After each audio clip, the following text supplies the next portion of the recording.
Welcome to One Word a Day. I'm Sophie, your pilot into the universe of Chinese. Today we start a new poem, one of my favorites because of the scenery, the sensibility it describes here. Okay. 千山鸟飞绝, thousand mountains, the birds flew absolute. Okay, what does that mean? Doesn't make sense, right? So thousand mountains describes the domain or the landscape where the birds are supposed to reside. But on the contrary, you find all the birds are flown away. And this 绝 means you don't see it anymore. It's absolutely gone. I don't know why I translate absolute here, but 绝 definitely have the meaning of absolute. Originally, it means cut the cloth in half. So this cut something out give you the sense of you determined, you get rid of something, you let go. The birds flew, let go, let loose, they flew away. That's 千山鸟飞绝. Then 万径人踪灭. This is drawing from the above in the air, mid-air, what the birds are doing to back on the ground. And we're talking about trails. 10,000 trails, of course, these are all symbolic, big numbers to give you a sense of many, many, like countless trails. They're supposed to be tracks of humans. And the tracks, there are human tracks are gone. It looks pretty desolate, right? The birds are gone, and now you don't have any traces of human existence there either. Okay, I'll just leave it there. Tomorrow we'll discover why. Okay. 千山鸟飞绝. So 千 and 1 is the starting of this, the leading character of each line. Gives you just Chinese big numbers then back then. 千 is human figure sitting on top of 10. So I know my theory of why human plus 10 is 1,000. That means divided by 10, each person worth 100. Okay, I may be totally wrong. That's how Chinese express 1,000. Ancient times, 1,000 is already a big number.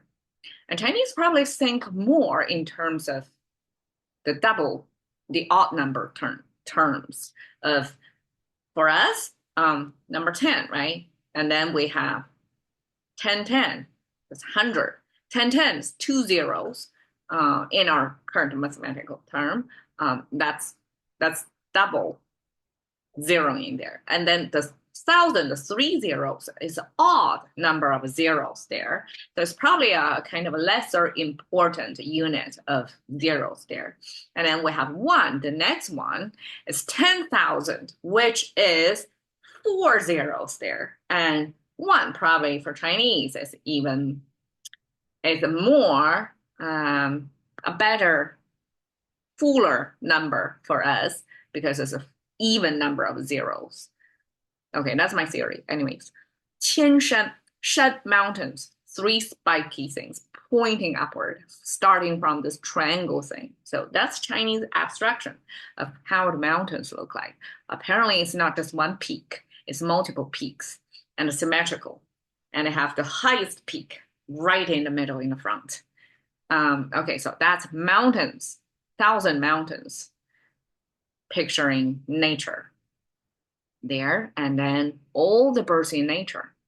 The birds, Chinese have two types of birds, small birds, chirp chirp, bigger birds. They use the howling sound in another poem, in a few days ago. So big birds make big sounds. And this birds, this is the eye of the bird, and this is I guess the neck, the head and the neck of the bird. And these are the drapey feathers of the bird. We have another bird, smaller bird version. Their feathers are sticking horizontally because gravity haven't yet pulled down the hair.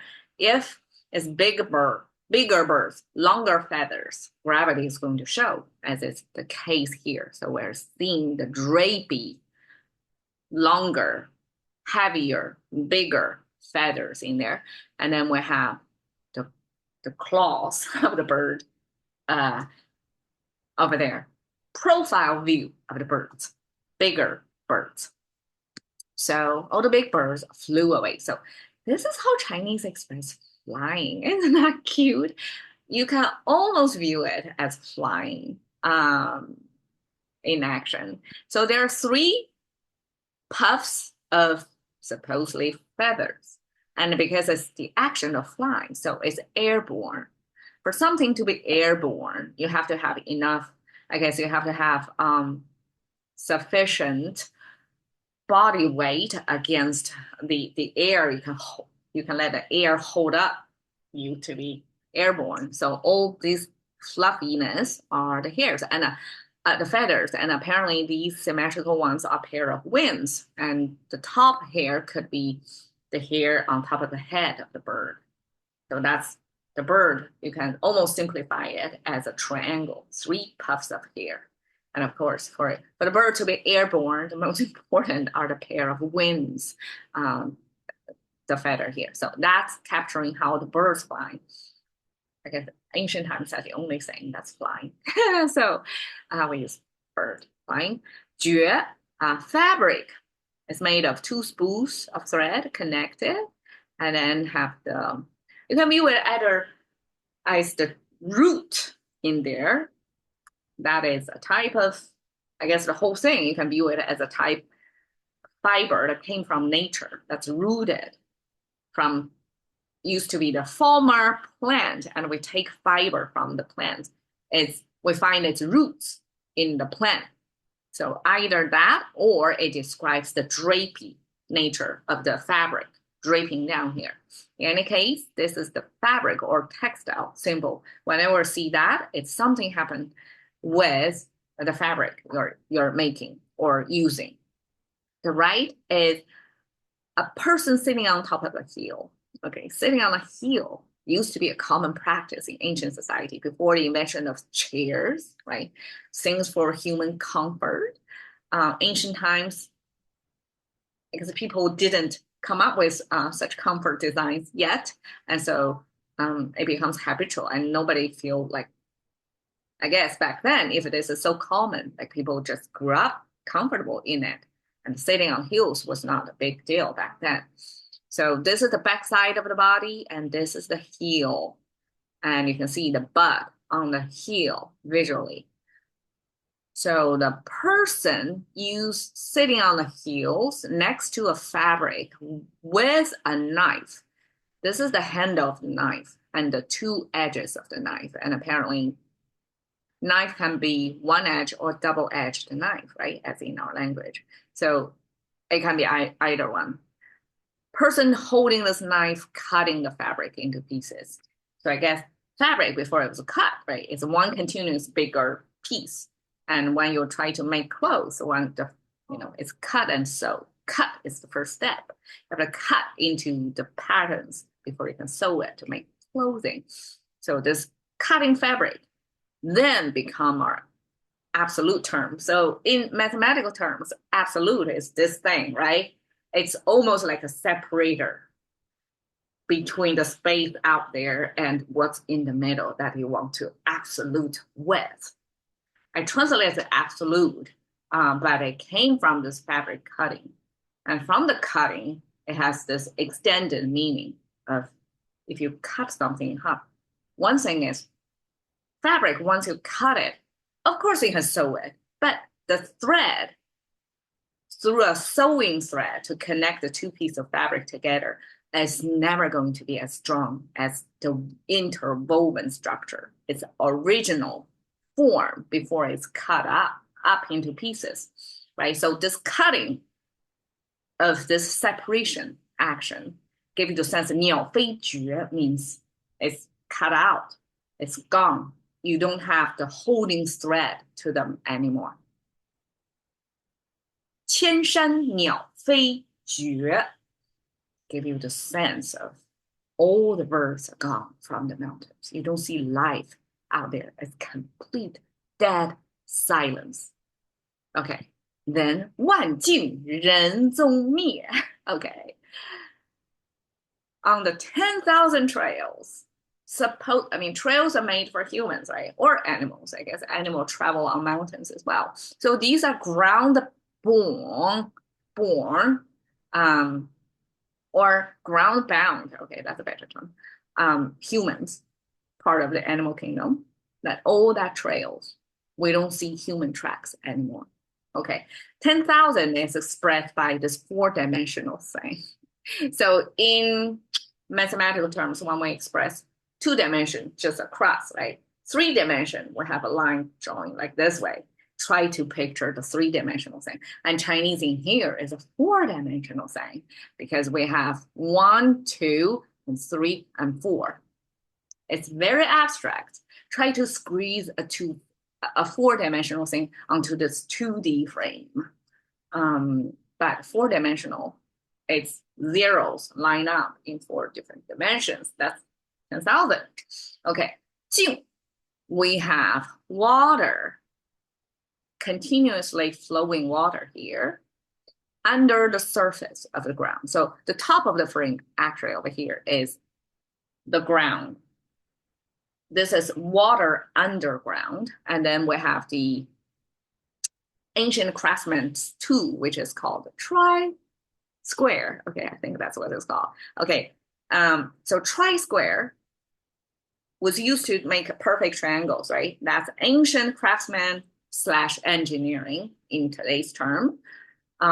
So the whole thing on the right side describe the underground waterway as if it's carved out, or underground engineering by, nature's force itself to carve out an intricate underground waterway, invisible to us. And then we have the human tracks. These are the left foot stepped out footprints. We originally have the right foot as well. Eventually, it's too much, right? So we skip the right side, only retain the left side of footsteps over there to mean it's a human tracks and paired with underground waterways. So it gives you the sense of it's for walking, for your human walking, and it's almost like comparable to the underground waterways. Tracks underground, which is above ground, for humans, tracks, and that is trails. And humans is made of almost like English R looking thing. And eventually I realized this is a side view of human. This is a back torso from the head all the way to the back and to the leg. So the whole thing is the back side. And this is the front side. You can view it as your arms sticking out like that. I didn't even say, oh, this looks almost like a primates are like walking on both hands and feet. Possible, not eliminating that possibility, but it could also mean for agrarian society, this is human working in a farm field, and that's a commonly seen farm handwork working on the farm field. So that's why your tip of your limb of the hand versus your legs are kind of equal, rounded. Second explanation. And I used to romanticize how Chinese came up with this R-looking human because we have a straighter side and a curvier side, linear, non-linear parts of ourselves made up of this complicated, amazing thing that's human. So all kinds of explanations, but simplified, Chinese one, we eventually simplified this R-looking thing, streamline it into just the front and the back side of the humans. It turned out to be left-facing human profile view, and that's a Chinese forward-facing. We're facing forward toward the left. Okay, that's human. Track came from the track of cart. So here is our cart, ancient carriage symbol, which is the spoke of the wheel through axles of this wheel with 2 stoppers from the wheel, preventing the wheel from falling off the axle. So we have the whole, I guess the main mechanics of how the wheel works depicted here. And ancient times, often the wheels or the carriages used in wartime. Besides, before it became popularized as a transportation method, it was transportation through the war, right? And also provide the higher ground, better vision for the generals. And normally it's the whoever is directing the war progression, the generals are standing on top of the carriage, and the two persons are next to it to take the order to spread the word from the general to the rest of the army, right? And then you have this food symbol next to it, meaning you're standing, stop, have your foot stick to the ground, stop right next to the carriage. Together, it shows you the tracks of the carriage.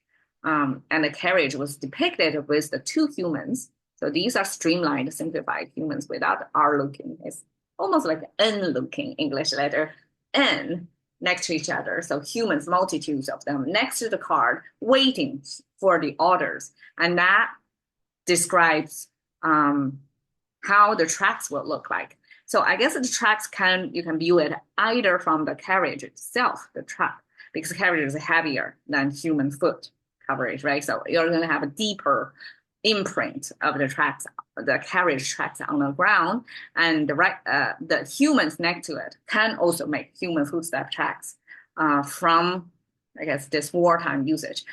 Eventually, if it's a peaceful time, this carriage uses transportation, and the persons next to the carriage could be, the entourage of whoever is, higher class enough to take that transportation format. Most people are go on foot. Only those up there, higher in the hierarchy, can afford to be in the carriage.